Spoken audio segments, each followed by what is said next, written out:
Hey guys, welcome to my channel.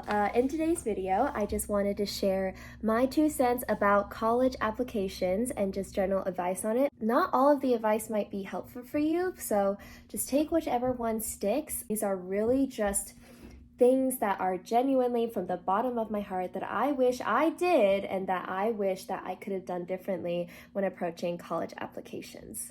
So without further ado, let's get into the video. My experience. So growing up in an Asian household, your one goal seems to be college. I know a lot of the Asian parents, especially immigrant parents, really put emphasis on the college application process and pushing their kids to get into these Ivy League schools, and it caused me to put a lot of weight on college applications as well. And I feel like it could both be a good thing and a bad thing. And what I mean is it could be a good thing in that college applications did motivate me. I mean, I probably wouldn't have cared a lot about my GPA, and I probably wouldn't have engaged in this volunteer experience that I ended up enjoying, and I probably wouldn't have been that active in school, and I probably wouldn't have discovered as much of my potential. But at one point, it can get too much, and too much is not good, like putting too much weight on college applications, because wasting your energy on something that you really feel forced to do just because of college applications can be mentally and physical draining. And for me, it felt suffocating because I felt guilty about doing every single little thing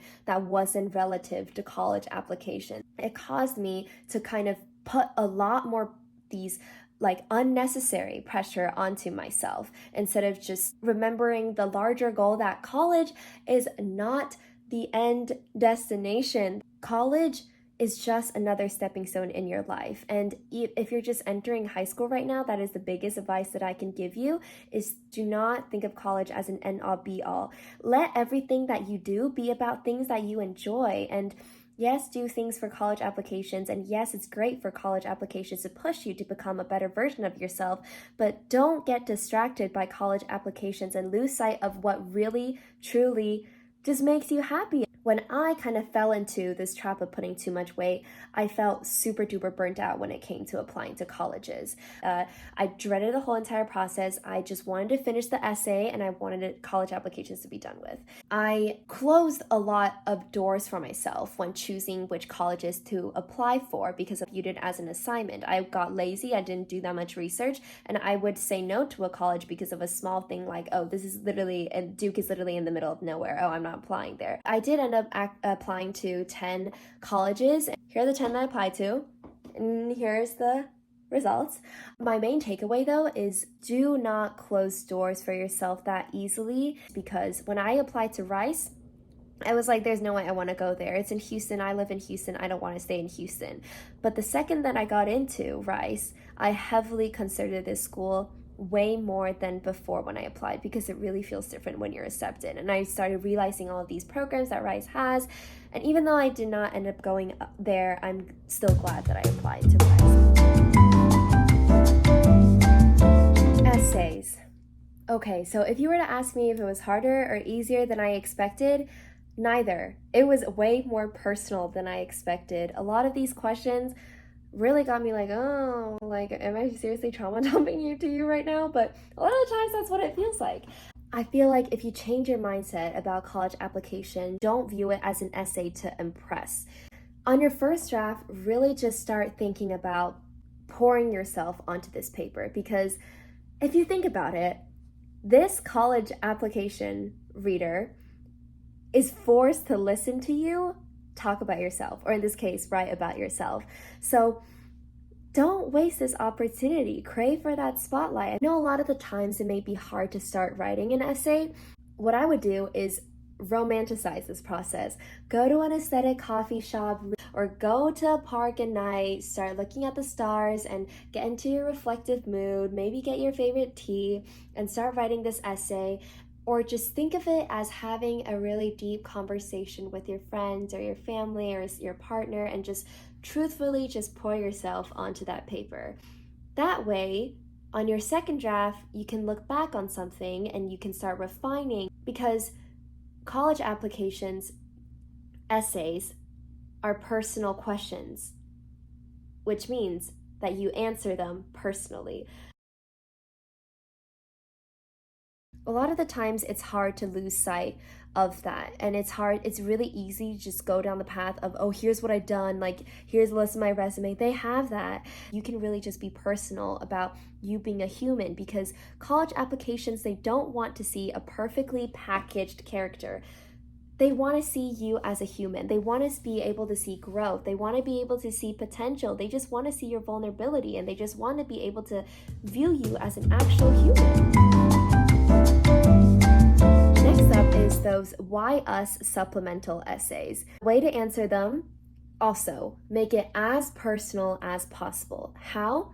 The most helpful thing when writing these Why Us essays is definitely going to either a virtual or in-person informational sessions, because at one point, when you go to a certain amount of informational sessions to these different schools, these informational sessions are going to sound the same to you. All of these schools, they're all like, oh, I have this much books in my library. Oh, we have this program.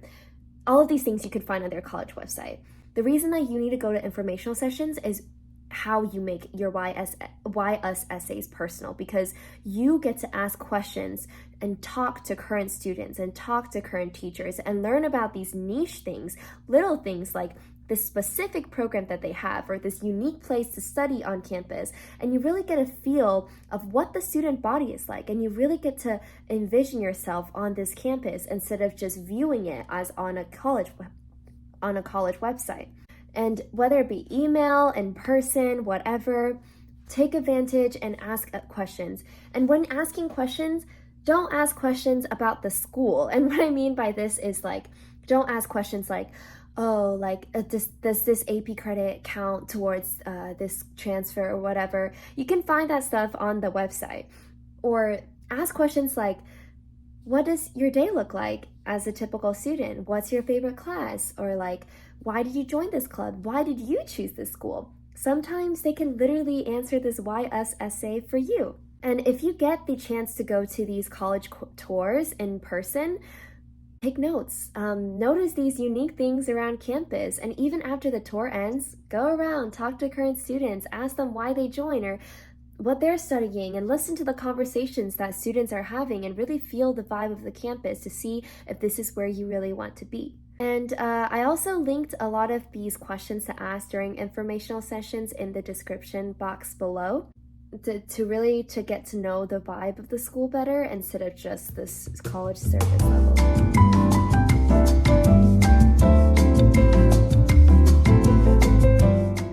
Recommendation letters. Honestly, I feel like this part is a little bit daunting because somebody else is writing about you and you have no idea what they're saying. And for me, I feel like the easiest way about approaching recommendation letters is not forcing or not trying to force a connection with a teacher, and just going with the flow. Just choose a subject that you enjoy and stay active in the subject, turn in your assignments on time, and get to know this teacher better.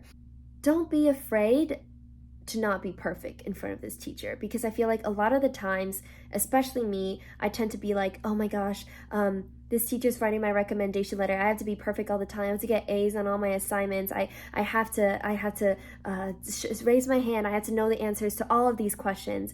You don't, because honestly, it just comes down to you're just human, and mistakes often show growth, and mistakes can often foster closer relationships with your teacher. Don't be afraid to ask for help. Don't be afraid to show that you don't know what something is. And that can really get you a much truthful and a much more unique recommendation letter than someone who is constantly just perfect in front of their teacher. Lastly, this is just 2 general advice. Number 1, with deadlines.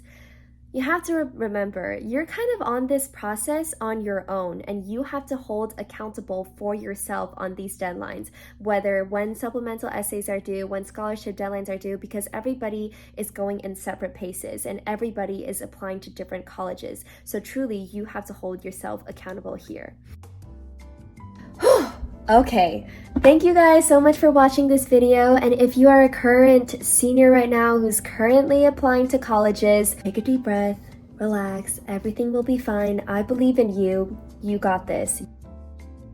You are meant to go where you are meant to go, and you are meant to be where you are meant to be. College is truly like dating. If it's the right fit for you, then it's the right fit for you.